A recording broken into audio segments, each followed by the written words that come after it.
আসসালামু আলাইকুম রহমতুল্লাহ। আমি মোহাম্মদ রাফাত হোসেন হামিম আপনাদের সামনে আজকে যে বিষয়টি নিয়ে কথা বলতে আসছি সেই বিষয়টি হচ্ছে অষ্টম শ্রেণীর অতি গুরুত্বপূর্ণ একটি অধ্যায় তথ্য উপাত্ত। তাহলে আর দেরি না করে আমরা আমাদের ক্লাসটি শুরু করে দিচ্ছি। গত পর্বে আমরা তথ্য উপাত্ত এই অধ্যায়টির বেসিক কিছু নিয়ে আলোচনা করেছিলাম, যার ভিতর আমাদের তথ্য উপাত্ত এবং আরও এর যারা বেসিক যাবতীয় বিষয়গুলো আছে সেগুলো তুলে ধরেছিলাম আপনাদের সামনে সুন্দরভাবে। আমরা সেই পর্বে গড় পর্যন্ত নির্ণয় করেছিলাম। আজকে আমরা যে বিষয়টি আপনাদের সামনে প্রথমে তুলে ধরব সেটি হচ্ছে মধ্যক। আজকে আমরা যে বিষয়টি পড়ব সেটি কি ভাইয়া? সেটি হচ্ছে মধ্যক পড়ব। মধ্যক কি পড়ব? মধ্যক। তাহলে আমরা মধ্যক পড়তে গেলে মধ্যকটার শব্দটা সম্পর্কে আগে আমাদের ভালো তথ্য জানা দরকার। এখন হচ্ছে মধ্যক বলতে কি বোঝায়? আমরা তো তথ্য উপাত্ত যে এই অধ্যায়টা পড়তেছি, এই অধ্যায় কিন্তু আমাদের উপাত্ত নিয়ে কাজ করা হয়। কিনে কাজ করা হয় ভাইয়া? উপাত্ত নিয়ে কাজ করা হয়। যেমন উপাত্ত কোনগুলা? এই যে এগুলা, যেমন আমাদের ধরো 17, 18, 20, 30, 7, এগুলো সবগুলোকে আমরা তুলনা করার জন্য যখন লিখি, এই প্রত্যেকটা আলাদা আলাদা আমরা এগুলো মোটে সবগুলোকে কী বলি? আমরা সবগুলো মোটে আমরা বলি পরিসংখ্যান, তাই না? সবগুলোকে আমরা মোটে কি বলি? পরিসংখ্যান। আর এই যে আলাদা আলাদা এই মানগুলো, এগুলোকে আমরা কি বলি? এগুলোকে আমরা আলাদা আলাদাভাবে বলি উপাত্ত। তাহলে আমাদের কি হয়, এই তথ্য উপাত্তের যে অধ্যায়টা, এখানে কিন্তু বেসিক্যালি সব কিছু উপাত্ত নিয়েই কাজ করা হয়। তাহলে আমরা মধ্যক কাকে বলে?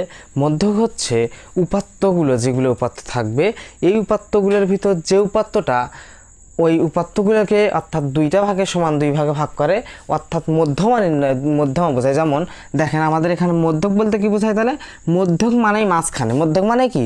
মাঝখানে। অর্থাৎ উপাত্তের যে মানটি ওই উপাত্তগুলোকে সমান দুইটা অংশে ভাগ করে তাকে আমরা কি বলবো? মধ্যক বলবো। যেমন এখানে দেওয়া আছে 17, 18, 20, 30, 7। তাহলে এই উপাত্তগুলোর ভিতর আমাদের কি আছে ভাইয়া?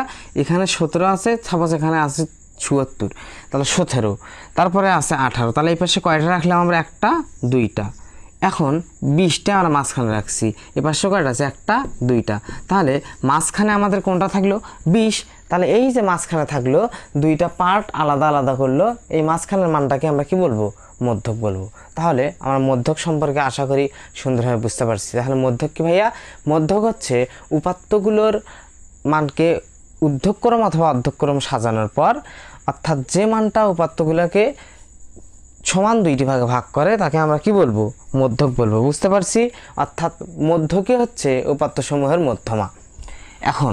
এখন উপাত্ত হচ্ছে, এই উপাত্তগুলো তো আমরা মধ্যক বের করবো, তাই না? এই উপাত্তের মধ্যকগুলো আমরা দুইটা নিয়মে বের করতে পারি। কয়টা নিয়মে ভাইয়া? দুইটা নিয়মে। একটা হচ্ছে যদি বিজোড় সংখ্যা উপাত্ত থাকে তাহলে আমরা একটা প্রসেস ফলো করব, এবং যদি আমাদের জোড় সংখ্যক উপাত্ত থাকে তাহলে আমরা একটা প্রসেস ফলো করব। তাহলে আমরা একটু লিখি। এখানে আমরা মধ্যক, তাই না? মধ্যক এক শ্রেণীতে করবো। এই যে মাঝখানে রেখে দিলাম মধ্যক। এখানে বিজোড় সংখ্যক, বিজোড়, এবং এ পাশে আমরা কি লিখব? এ পাশে আমরা লিখতে পারি জোড়। এ পাশে কি লিখব?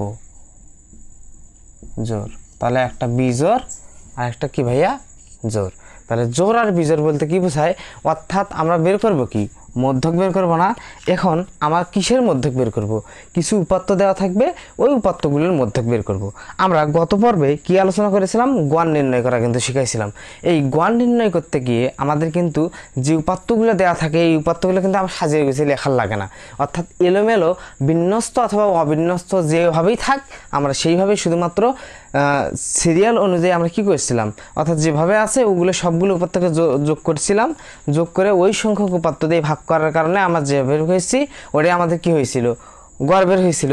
কিন্তু মধ্যক নির্ণয়ের ক্ষেত্রে আপনাকে যে বিষয়টি সর্বপ্রথম মাথায় নিয়ে আসতে হবে সেটি হচ্ছে যে মধ্যক নির্ণয় করতে গেলে আমাদেরকে উপাত্ত সমূহকে সর্বপ্রথম কি করতে হবে? সাজাতে হবে, ছোট থেকে বড় অথবা বড় থেকে ছোট। যদি উপাত্তগুলো আমাদের অবিন্যস্ত থাকে তাহলে প্রথমে কি করতে হবে ভাইয়া? বিন্যস্ত করতে হবে। তাহলে সাজানো গোছানোর এই প্রক্রিয়াকেই তো আমরা কি বলি? বিন্যস্ত উপাত্ত বলি। তাহলে উপাত্তগুলোকে কয় ভাগে সাজানো যায়? দুই ভাগে। একটা হচ্ছে অর্ধক্রম আর একটা হচ্ছে ঊর্ধ্বক্রম। যেটা অর্ধক্রম সেটা হচ্ছে বড় থেকে ছোট, যেটা ঊর্ধ্বক্রম সেটা হচ্ছে ছোট থেকে বড়। বুঝতে পারছি?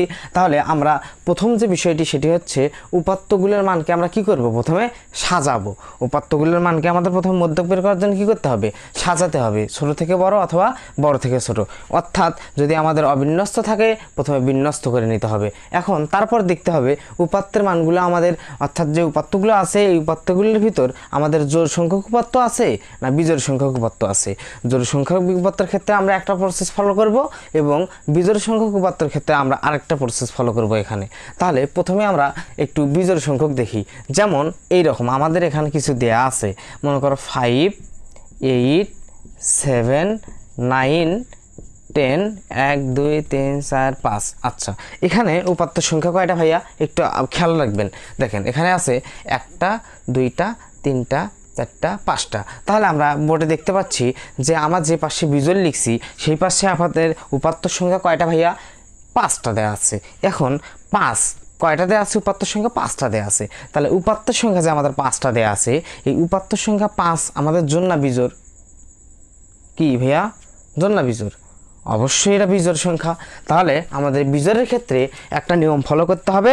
সেটি কি, সেটি হচ্ছে যে উপাত্ত সমূহের সংখ্যা যোগ 1/2। উপাত্ত সমূহের সংখ্যা যদি বাংলায় লিখি, উপাত্ত সমূহের সংখ্যা কি লিখবো আমরা, উপাত্ত সমূহের সংখ্যা 1/2 যদি বাংলায় লিখি।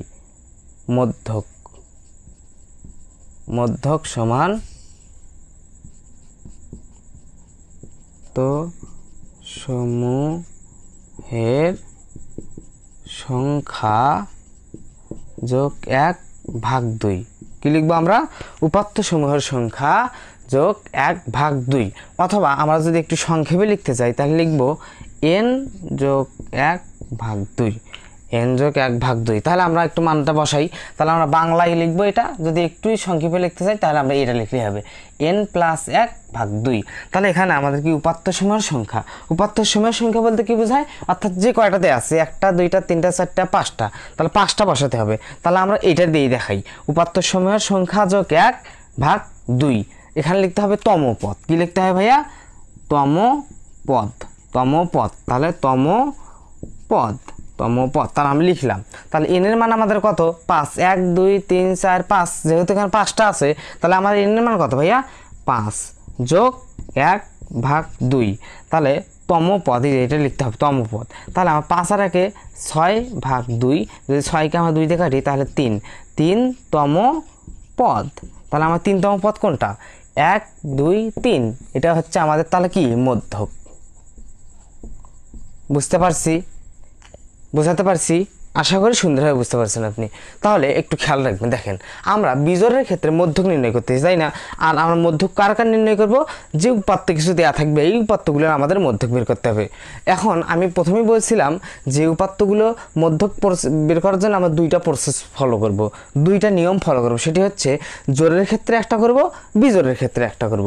প্রথমে আমরা বিজোড়েরটাই বের করলাম। বিজোড়েরটা কি ভাইয়া, যে মধ্যক সমান উপাত্ত সমূহের সংখ্যা যোগ 1/2তম পদ, অথবা আমরা যদি সংক্ষেপে বলি n যোগ 1/2তম পদ। তুমি এইটা মনে রাখবে, এইটা n যোগ 1/2তম পদ। তাহলে আমাদের n এর মান কত, এখানে উপাত্ত কয়টা আছে, 1টা, 2টা, 3টা, 4টা, 5টা। তাহলে আমাদের n এর মান 5 লিখলাম, n এর মান 5 যোগ তার সঙ্গে 1, 5 আর 1 6/2তম পদ। তাহলে 5 আর 1 6, 6/2তম পদ, তাই না?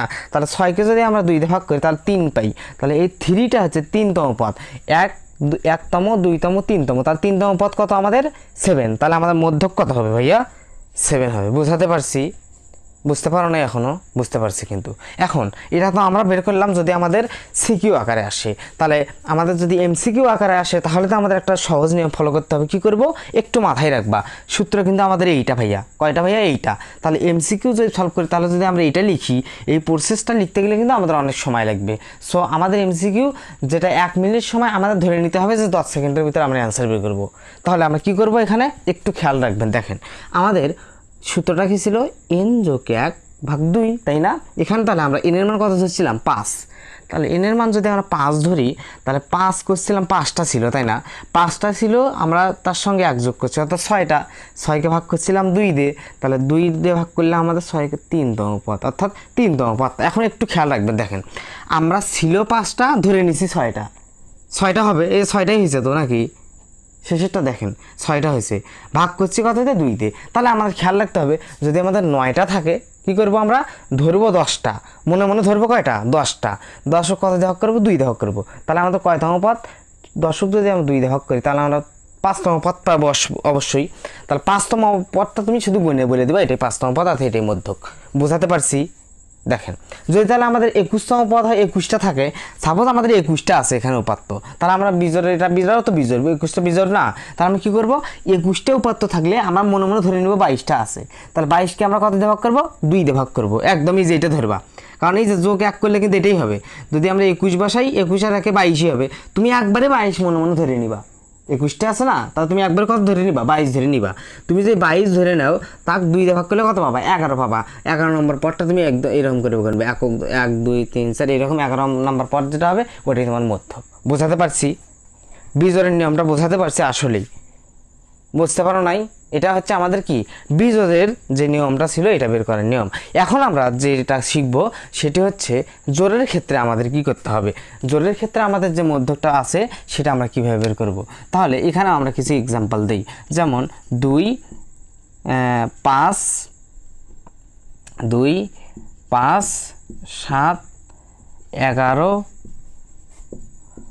12 1টা 2টা 3টা 4টা 5টা আর একটা দিলাম 20, এগুলো আছে একটু খেয়াল রাখবা। কি কি আছে ভাইয়া? 2 5 7 11 12 20, 11 12 20, সুন্দর হয়েছে। তাহলে আমরা দেখো তো এখানে ছোট থেকে বড় অথবা বড় থেকে ছোট সাজানো আছে না, এগুলো কি আমাদের অবিন্যস্ত আছে? না, এগুলো আমাদের বিন্যস্ত আছে। সো এখানে আমাদের বিন্যস্ত করা আলাদা প্রয়োজন, যেহেতু এখানে বিন্যস্ত আছে সো এখানে আমাদের আর কী করার দরকার নেই, আলাদাভাবে আর সাজানোর প্রয়োজন নেই। এখন আমাদের দেখতে হবে যে উপাত্ত এখানে কয়টা আছে, মোট জোড় সংখ্যক আছে না বিজোড় সংখ্যক আছে। সো 1টা 2টা 3টা 4টা 5টা 6টা, তাহলে 6টা আমরা দেখতে পাচ্ছি এখানে কি আছে 6টা উপাত্ত আছে। সো 6টা উপাত্ত থাকলে আমাদের কী হবে ভাইয়া? অবশ্যই এটা জোড় সংখ্যা। তাহলে জোড় সংখ্যার জন্য আমরা যে মধ্যক নির্ণয় সূত্রটা আছে সেটা যদি আমরা এইভাবে বাংলায় প্রথমে লিখে দিই, মধ্যক, সরি একটু কালির সমস্যা হচ্ছে তো, মধ্যবর্তী দুইটা সংখ্যার যোগফল ভাগ 2, মধ্যবর্তী দুইটা সংখ্যার যোগফল ভাগ 2, মধ্যবর্তী মাঝখানে তাও লিখলে হবে যে মাঝের দুইটি সংখ্যার সমষ্টি ভাগ 2, এটা যদি আমরা লিখি, অথবা আমরা যদি একটু এইভাবে লিখি যে n ভাগ 2তম পদ যোগ n ভাগ 2 যোগ 1তম পদ ভাগ 2, এটা আমাদের সূত্র, আসল সূত্রটা। তাহলে কি লিখতে পারি আমরা? n ভাগ 2তম পদ যোগ n ভাগ 2 প্লাস 1তম পদ ভাগ 2, অথবা যদি আমরা লিখি মাঝখানের দুইটি সংখ্যার সমষ্টি যোগ ভাগ 2, মাঝখানের দুইটি সংখ্যার সমষ্টি ভাগ কি 2, এটা কিন্তু আমাদের একটা প্রসেসিং হচ্ছে। তাহলে আমরা কি বলতে পারি যে মাঝখানের দুইটি সংখ্যার যোগ ভাগ 2, এটাও বলা যায়। অথবা আমরা কি বলতে পারি, অথবা আমরা বলতে পারি যে n ভাগ 2তম পদ যোগ n ভাগ 2 প্লাস 1তম পদ ভাগ 2। তুমি এইটা ফলো করবা, এইটা রাখবা মনে, এইটা রাখবা, এটা লিখলেই হবে। উপরেরটা এটা যদি আমরা যদি মনে করো না ওখানে লিখবো না, তুমি যদি এটা এইরকম রাখো তাও হবে, এটাই রাখো সামথিং হিসেবে, এটা সুন্দর হবে, এটা আমাদের সুন্দর। তাহলে n ভাগ 2তম পদ যোগ n ভাগ 2 যোগ 1তম পদ 2। তাহলে এখানে n এর মান কত? আমাদের উপাত্তের সংখ্যা দেওয়া আছে কত ভাইয়া? উপাত্তের সংখ্যা দেওয়া আছে আমাদের কত? 6টা। তাহলে n এর মান আমাদের কত? 6। আমরা লিখে দেই n এর মান 6, বাংলাতেই লিখছি তো, তাই না? 6 ভাগ 2 2তম পদ যোগ 6 ভাগ 2 যোগ 1তম পদ ভাগ 2। তাহলে আমার 6 2 দিয়ে ভাগ করলে কত হয়? 3তম পদ যোগ 6 দিয়ে 2 ভাগ করলে 3, তার সাথে 1, তার 4তম পদ